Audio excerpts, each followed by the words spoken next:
Hi there everyone, welcome to my channel. So in this video I will discuss on how to write a program that will ask the user first and second number, and then our program will simply compute the sum and difference of the two given numbers using C programming language. We will call this program add and subtract two numbers in C. Before we continue, I would like to say thank you so much to all my viewers, silent viewers, and supporters in my channel. Thank you for watching my videos.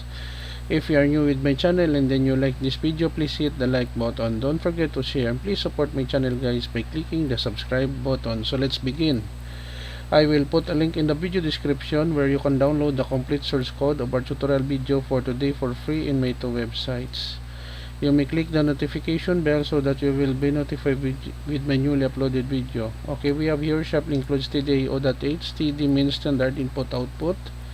In C, int main, and then we have several variables num1, num2, sum, and difference.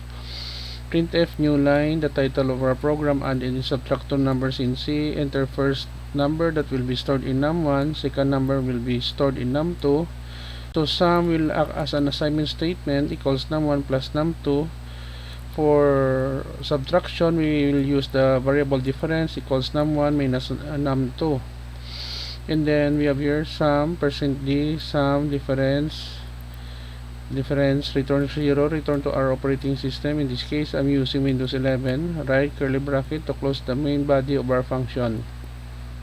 As I said earlier, I will put a link in the video description where you can download the complete source code of our tutorial video for today for free in my web. Let us go to build and run to run the code. Add and subtract two numbers in C. Enter first number, let's say we have 8, second number we have 2. The sum of 8 and 2 is 10. The difference between 8 and 2 is 6. Another example, let's say we have 12 and 7. The sum of 12 and 7 is 19. The difference between 12 and 7 is 5. Okay guys, so this is the end of our tutorial video on add and subtract two numbers in C programming language. Thank you so much for watching. I hope that you have learned something new in this tutorial video.